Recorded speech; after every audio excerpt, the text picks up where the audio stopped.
All right, it is 9:31, so we will go ahead and be respectful of your time and begin recording. It is October 21st, 2025 at 9:31. Thank you again for joining us here today to learn more about Prep GYO program as part of the HB2 Prep allotment.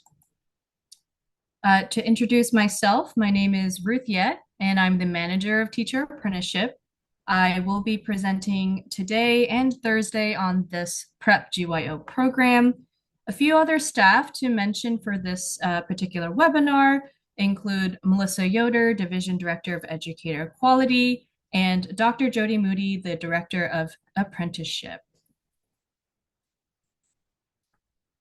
Similar to many other LASO webinars, if you have been joining, we will start with a quick overview of the LASO Cycle 4 process, then dive deeper into the Prep GYO program, and close out with the next steps and path forward. As a note, please submit any questions that you have through the Zoom Q&A. Please do not hesitate to add those questions. We will respond to them through a posted FAQ. Webinar slides and recordings will also be posted on the LASO Cycle 4 website once all of them have been completed. And any follow-up questions that you have, please feel free to direct to the LASO team. All right, so these next few slides are common among LASO webinars, so I'm going to go very briefly through them. Starting off with LASO, or Learning Acceleration Support Opportunities, is a single consolidated application and really provides this tremendous opportunity of combined grants, allotments, and in-kind supports. Aims to provide close to $500 million across these 15 initiatives, all in one wrapped up application. So very nice and streamlined.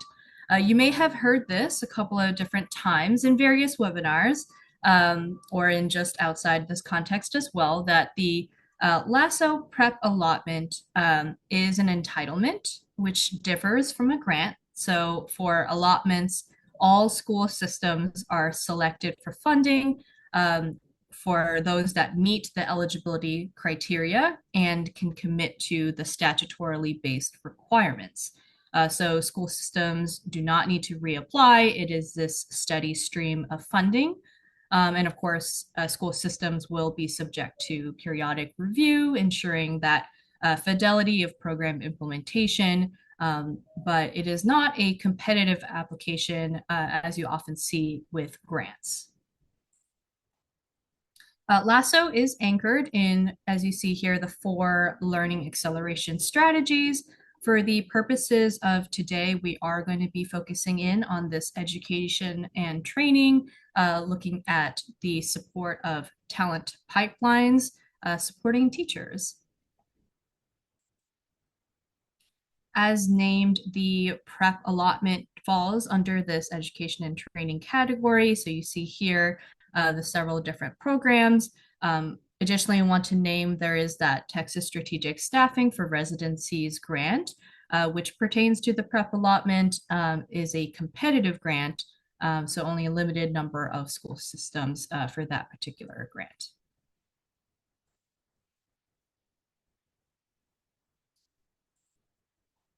All right, now getting into the meat of today. So the Prep GYO program, many of you may actually be familiar with and have engaged or currently engaging in aspects of implementing GYO programs. So thinking about even past grant cycles, which have been around since 2018. Quick reminder that grants do work differently from allotments, so we highly urge that you consider these requirements specific to the Prep GYO program, as there will likely be differences. If you've been attending other prep program allotment webinars, you'll likely recognize this slide and a few others that we have. We have just this historic investment in supporting efforts around teacher recruitment, the preparation and certification, as well as mentoring, and providing that reliable funding stream to be able to support the educators to then have this potential to reach our over 5 million students across Texas. So what an exciting opportunity. And to ground ourselves a little bit in the purpose of PrEP, or preparing and retaining educators through partnership, we're looking at aiming to strengthen the quality, as mentioned, of teacher recruitment, preparation, and mentorship.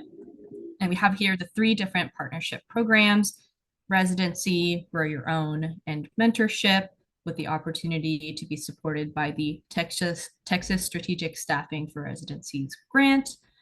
So PrEP really provides this funding opportunity for partnerships with this intention of increased educator effectiveness and retention. So we're really excited to see this opportunity as we continue supporting ongoing work that really has been happening out in the field with folks.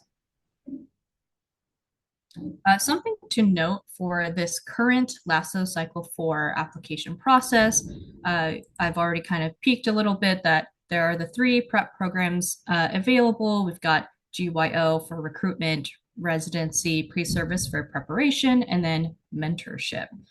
Each of them have their own unique application sections, so school systems must fill out each one separately. So keep that in mind.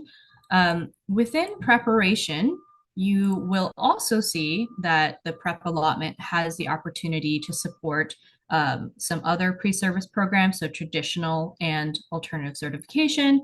Both of these will become available starting in LASO Cycle 5 to be implemented starting in school year 27-28. So please stay tuned for more information there. Now, kind of branching off from the previous slide, an important consideration for applicants when you apply for the PrEP GYO program, school systems must also apply for and be approved for the PrEP pre-service residency program. And this is kind of coming from statute where school systems may only participate in PrEP GYO if they have been approved to participate in a pre-service program. And since for this particular cycle, the only availability in terms of a pre-service program is residency, then PrEP GYO needs to be applied in tandem with PrEP residency as well. And then I mentioned earlier, LASO Cycle 5 will expand to include those traditional and alt-cert pre-service programs. The application is already set to force applicants to apply for both, so just giving this heads up for folks. So as you saw in the previous visuals, PrEP GYO is really that first step, thinking about getting folks through the door, ensuring that they are set up for success on that path to becoming degreed certified teachers. The 2 possible types of participants that we're looking at for PrEP GYO include the employees who do not have a bachelor's degree already, and then high school students. And I'll be getting into both of those sort of implementation areas in more depth as we walk through the different components. But you see here kind of the 4 main components when we think of PrEP GYO and the related requirements put together, really helping to drive towards ensuring partnerships have that high quality programming when it comes to PrEP GYO. So kicking us off with this first component, earning the bachelor's degree, and thinking of that participating employee who does not already have a degree, school systems must partner with an institution of higher education, an educator preparation program, as well as provide scheduled release time for that coursework and advising, really thinking about providing that support to the employee as they're completing their bachelor's, and then enrolling in an accredited EPP within 3 years. And expanding a little bit further on specifically the written agreement, when it comes to partnering with the aforementioned IHE EPP, school systems must also establish this written partnership agreement for GYO program prep GYO program implementation for the 26-27 school year. So really thinking about articulating in that agreement requirements as it's related to sections of statute, as well as the proposed Commissioner of Education rules, and ensuring that those requirements are being agreed to, understood, and will be implemented as part of the partnership. We will be providing guidance regarding the submission of the written agreement. So that will include a template as well as some examples. So please know that that information is forthcoming as to what the written agreement would look like. As a reminder, too, of what exists in statute, the employee must earn their bachelor's degree within 3 years of starting that Prep GYO program and at least enroll in an EPP. So with that in mind, we really thought it important to stamp here as a implementation consideration that with this 3-year time frame, partnerships are encouraged to consider prioritizing employees who already have a certain number of credit hours, potentially 30 or more of the previous credits, to really ensure that they have ample time to meet that requirement within the 3 years. Of course, school systems can still use the allotment funds to support employees who are even earlier in that progression, or to support the high school pathway. So this is not exclusive to just these employees, but something to consider for implementation purposes. In addition to supporting employees with the earning of the bachelor's degree, school systems will need to ensure that the employees provided with that early teacher training while in their current role. And so we can expand on that a little bit more on this next visual, thinking about the employee being paired with an effective teacher and providing that authentic opportunity for practice within an instructional setting, ensuring that they're really set up for success here and get that exposure and early teacher training.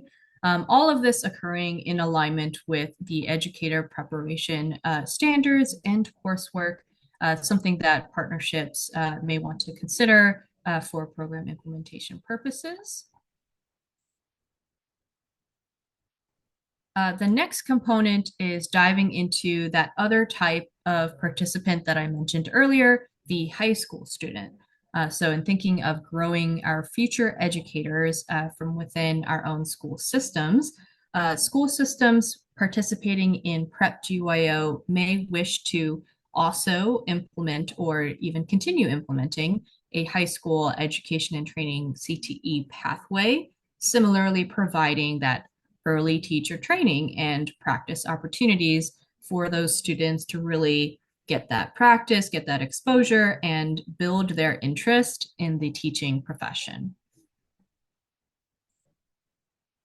Going into a little more detail as what that may look like, the high school education and training program, of course, includes that coursework, so the ENT program of study in CTE, which may potentially include dual credit, although that is not a requirement. Another implementation consideration here is in supporting students with potentially earning an Educational Aid 1 certification, further setting themselves up for success in progressing to becoming a teacher and gaining that quality preparation and exposure. And then, like for the employees, the high school students must also receive opportunities for practice, and that can be paid or unpaid. Oftentimes, we've seen anecdotally that's that field site-based experience through coursework, but school systems may also want to consider internships or even tutoring opportunities that will provide those opportunities for practice. Additionally, the school systems must provide the transition supports necessary for high school students as they're kind of starting to think about post-secondary options, still gearing towards teacher preparation and helping them to consider and explore what those options might look like. The last piece here, when thinking about Prep GYO funding, it is important to note that there is an opportunity for success-based specific funding, and that is dependent on what I previously mentioned up here at the top, the employee successfully completing the bachelor's degree and enrolling in an accredited EPP within 3 years of starting the Prep GYO program. And this particular funding can be used at the school system's discretion for program implementation, such as the tuition costs for employees and high school students. So that's really at the discretion for when it comes to needs for implementing the PrEP GYO. And we further get into the funding details on these next couple of slides. So to help us expand a little bit, here we have a snapshot for the PrEP GYO program, and it helps us to kind of break down piece by piece. As you can see, it allocates 8 to 12K per employee with a total of 40 potentially paraprofessionals per year, although as we note here in asterisk, this could include other employees we just named here as a most common example and likely the one that school systems would prioritize are paraprofessionals. So the purpose of, or for the purposes of this slide, we will name that is that cap of 40 per year.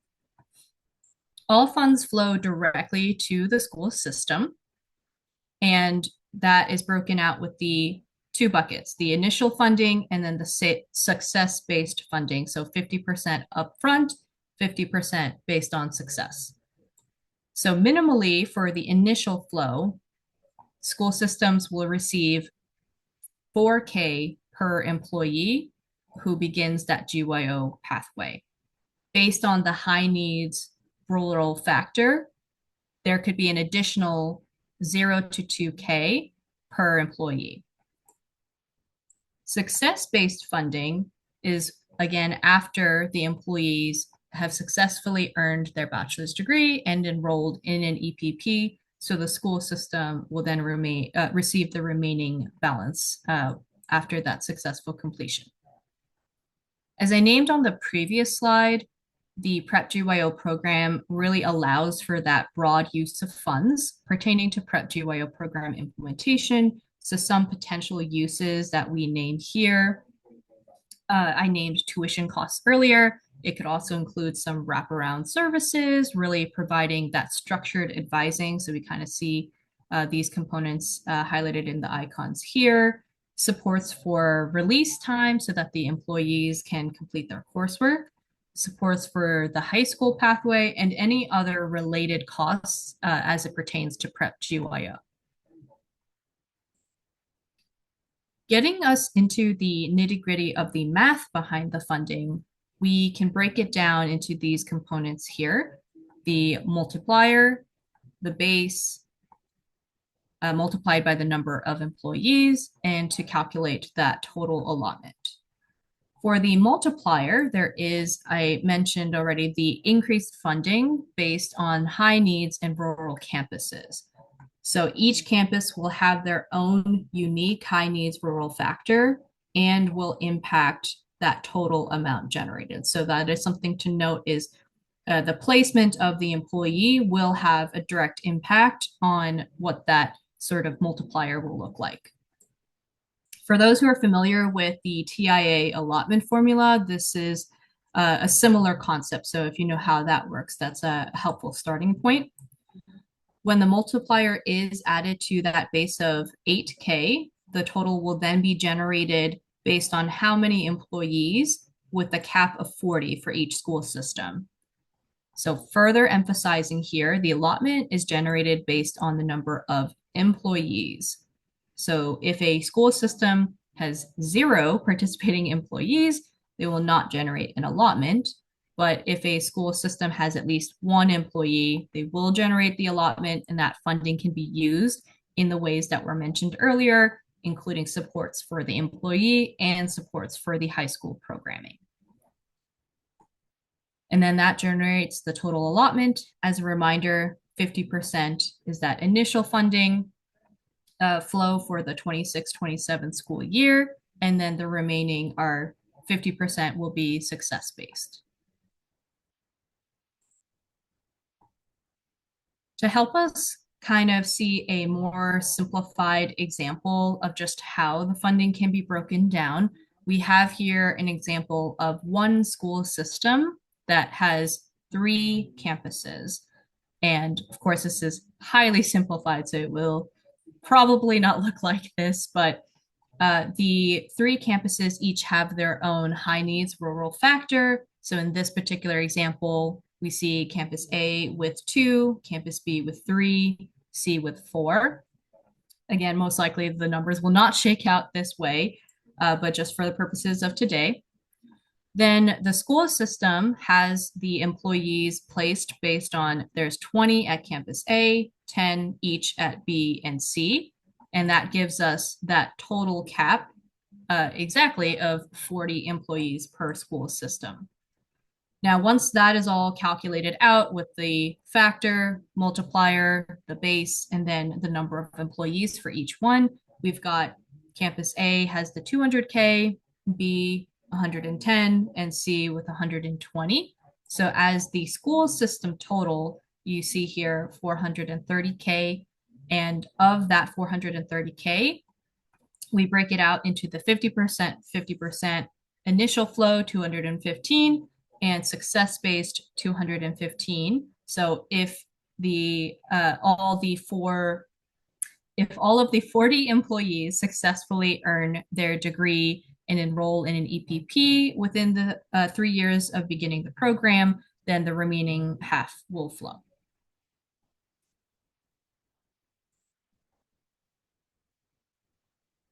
All right, so putting the pieces together to kind of help us better articulate exactly how Prep GYO might look in action, we have a couple of slides to walk through on how it may look, how the participants may progress through the program, especially looking in at the participating employees, and hopefully helping to address some questions that we've already been starting to see in the field. On this slide, we are referring to the employee participation and highlight the main programming components throughout the timeline. So you see that sort of spread starting with in the spring through summer prior to the allotment program begin date.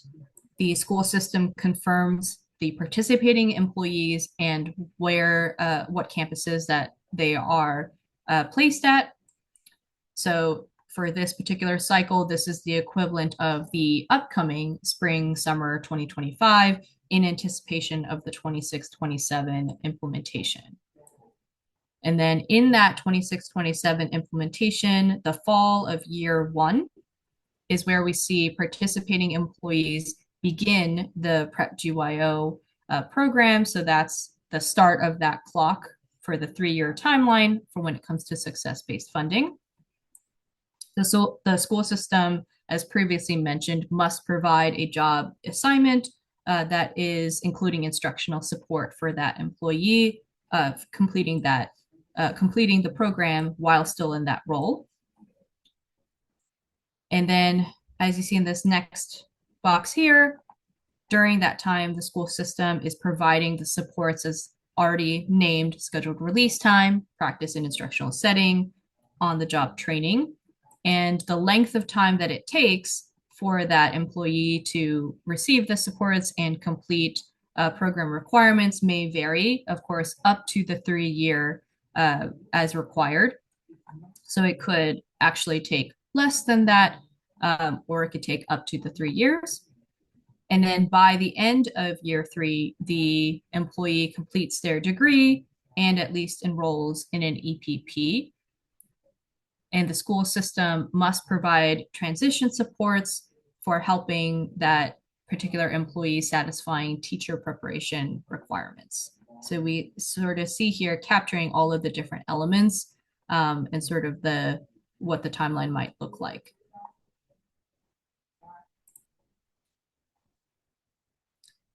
With this Prep GYO webinar, we have this unique opportunity to really tie together across all of the different prep allotment programs. We see here an intentional baton pass from one program to the next. starting off with Prep GYO, where the employee earns their bachelor's and enrolls in an EPP. And then once they earn the requisite number of college credit hours enrolling in their EPP of choice, they can then transition and baton pass from Prep GYO to a pre-service partnership program, which is where they would then complete the EPP, earn their teaching certificate, and hopefully become an employed, and they're now a degree certified teacher and staying within that same school system. And then the prep mentorship component is where we see that novice teacher receiving support from a qualified mentor, really bringing together that and closing out the final component of when we're of our aim here across the prep allotment programs, thinking of quality recruitment, preparation, support, and ultimately the teacher's retention.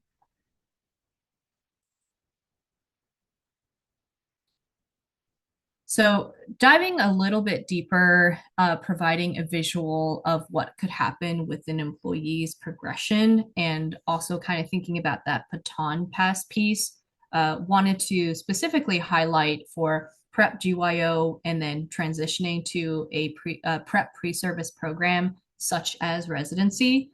We have this scenario of a participating employee in the prep GYO program. They are employed at a campus with a high needs rural factor of 2. They stay at that same campus throughout the duration of their teacher residency program and are trying to earn their certification in special education.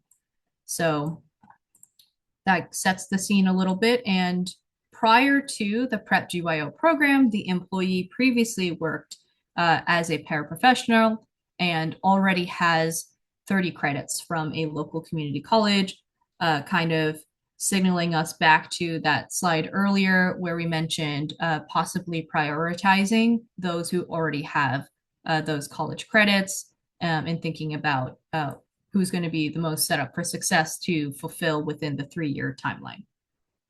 So as part of that initial flow, the employee begins the Prep GYO program, generating an allotment of 5K for the school year, considering that high needs rural factor, as well as the other math we have highlighted on the previous slide. During the first and second years of participation, they earn their credits. So we see transitioning from year 1 to year 2, they get the additional 30 credits, and then year 2 to year 3, another 30, helping to progress towards completing their degree. At the beginning of their 3rd year, they also begin participation in the prep residency program and enroll in an EPP. So with this particular scenario, we see here an opportunity for the school system to stack the funding from both prep GYO and prep residency programs. So this green text you see here is really representing the prep residency component, where that candidate now generates an additional 12K. And then I'm not sure why it started me over, but get to see it again. I'm going to slide on over year 1 to year 2, year 2 to year 3. And then the employee is able to complete their credits. By the end of year 3, the candidate completes their degree and earns their teaching certificate, having met the success criteria, or at least the criteria for success-based funding for the remaining 5K for GYO and 10K for residency. So you see here in blue, GYO, green for residency. And again, this is one particular example, but helps to kind of highlight further that sort of baton pass as it relates to prep GYO to a pre-service program. Now that we have seen how GYO can work, we will dive a little bit more into the application itself.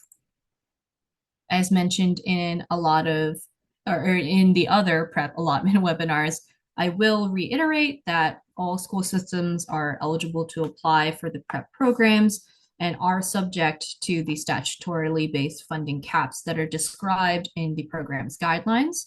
These bullet points here further detail how we would define a charter school under the school system definition. So for those that this information pertains to, definitely want to highlight that to take a moment to read that.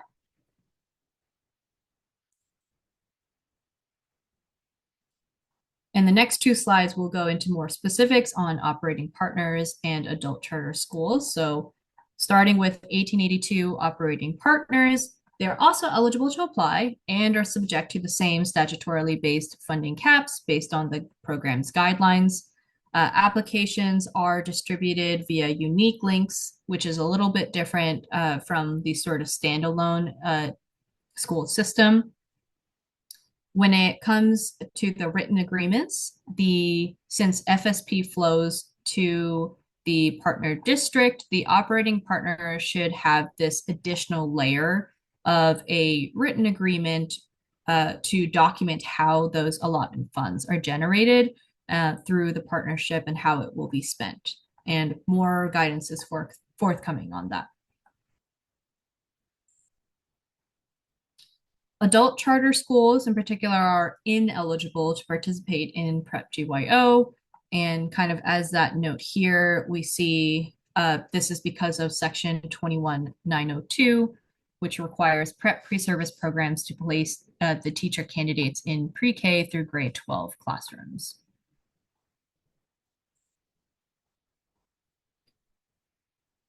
Zooming back for PrEP allotment assurances, this is applying to all of the PrEP programs. Prior to applying, applicants really should take a moment to review these relevant sections of Texas Education Code as it pertains to the programs that they are interested in.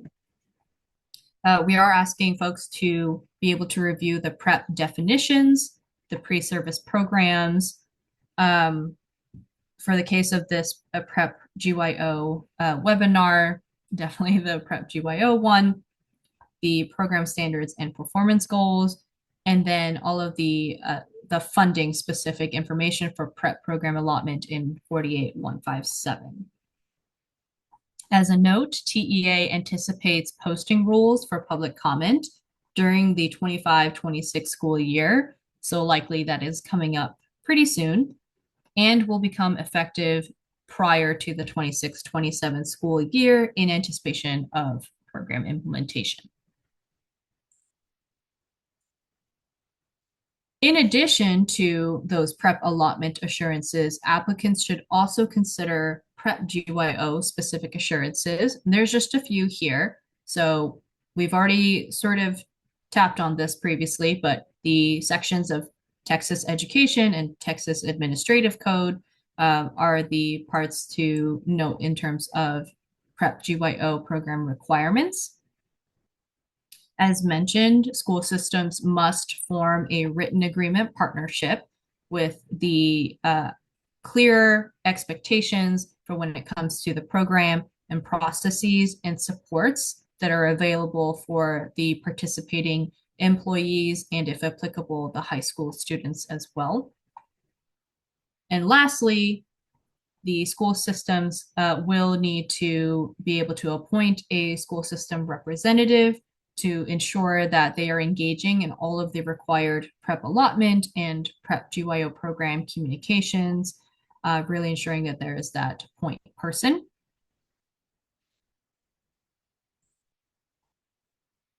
To restamp this from earlier, the PrEP GYO and residency programs do have their own separate applications, but as a repeat from earlier, school systems must apply and be approved for the PrEP residency in order to also participate in PrEP GYO. And this is reflected from this particular portion of statute. And since this particular cycle only includes the PrEP residency, that is the option available for this particular cycle.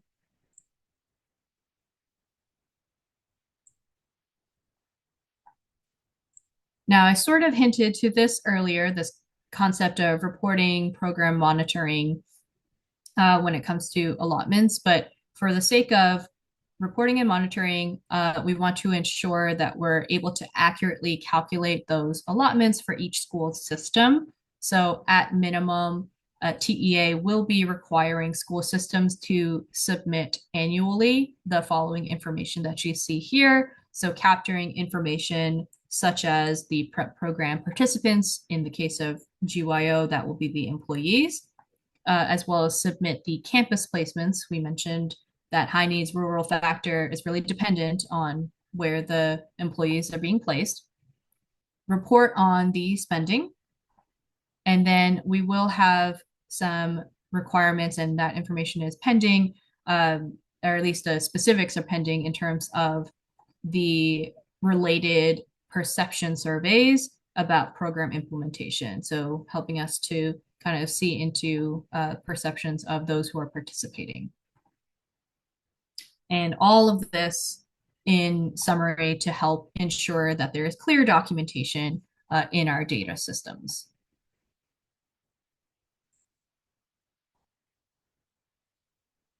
This particular slide is actually mirroring some other webinars where it was more focused on time commitment, but there wasn't really specifics that we could tie to numbers for this particular slide. So we thought it best to sort of reframe it as a roles and responsibilities, sort of who are the different players and or the key players that are involved when it comes to implementation. So we can really simplify into this chart ranging from school board all the way to the teachers, ensuring that there is this across level understanding of what is required of the program and implementation. So this is really helpful to think through for partnerships when thinking about accountability, the fidelity of implementation, and ensuring that there is that support across all of the different levels. As a quick note here, when filling out the Prep GYO program application, school systems will be asked if they would like to opt into these optional in-kind technical supports, which are aimed to help strengthen the grow your own planning and implementation. So if opting into these supports, then the points of contact for that school system will be receiving more information about joining a webinar that will talk a little bit more about what those supports exactly will look like and how school systems can engage in them. But this is just a nice optional, again, opportunity to really help school systems, especially if just getting started with GYO programming or just wanting that additional support in meeting requirements.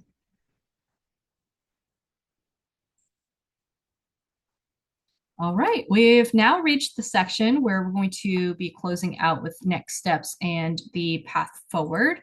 So as a reminder, since the prep program allotment is not a grant, please note that there may be differences and what those differences are, especially as it pertains to awarding, verifying, and funding participation. As such, the timelines may have the differences as well here. So kind of noting the subtleties between LASO grants versus LASO prep allotment timeline.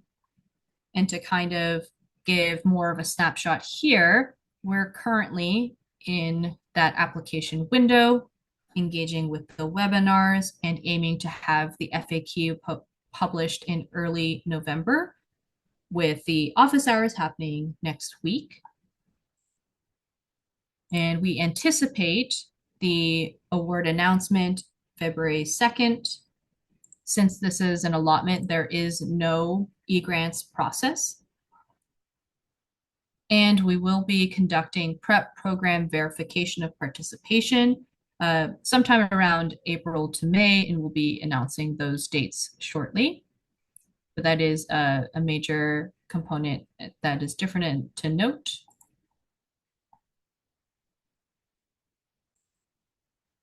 With the verification of participation, this is following that preliminary award announcement in February. We will be communicating more about that timeline and runway as we get closer, and for submitting those written partnership agreements. In the verification, the school systems can either accept or decline participation, just depending on their needs and the ability to sort of meet those requirements. And that is also when they will need to report on the numbers of participants, as well as review the relevant sections as named in Texas Education Code and Texas Administrative Code. Especially considering for TAC, I noted earlier that is undergoing the rulemaking process.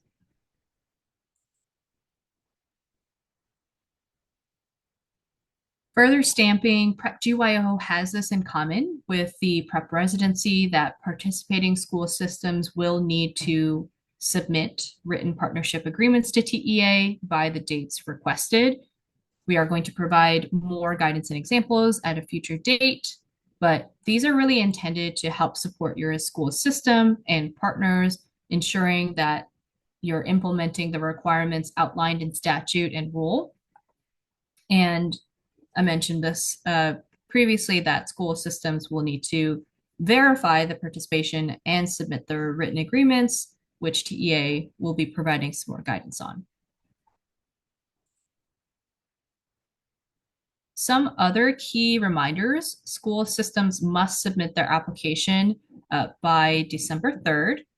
A unique link for each school system was emailed to superintendents and operating partners. And there is a PDF copy available posted on the LASO Cycle 4 website. Please note that applications must be signed by the superintendent or operating partner official in order to be accepted. This is just a quick note that there is this TAA webpage and contains the correspondence as it relates to prep program allotment for those who are just curious to reference. And if you have any additional questions, good news, you have plenty of opportunities. I mentioned earlier that there will be the option 2 of this webinar this Thursday. There is also the office hours on October 28th next week. But if there is additional questions with application support, there are also those times available here. And we will be posting an FAQ hopefully early November. If you are not able to attend for any reason, we mentioned that the webinars will have the recordings, but there is also these inboxes here for any additional questions where we will be capturing, especially to include for the FAQs. But if there's anything related to the application process or technical assistance with it, there's the LASO team, and then Prep GYO. The inbox is gyo@tea.texas.gov. And please go ahead and send all questions so that we can include into the FAQ. And this slide really closes us out with, these are just the main highlights that I just went over. I will leave this up on the screen to help kind of summarize, and we will close out the recording. But the next couple of minutes,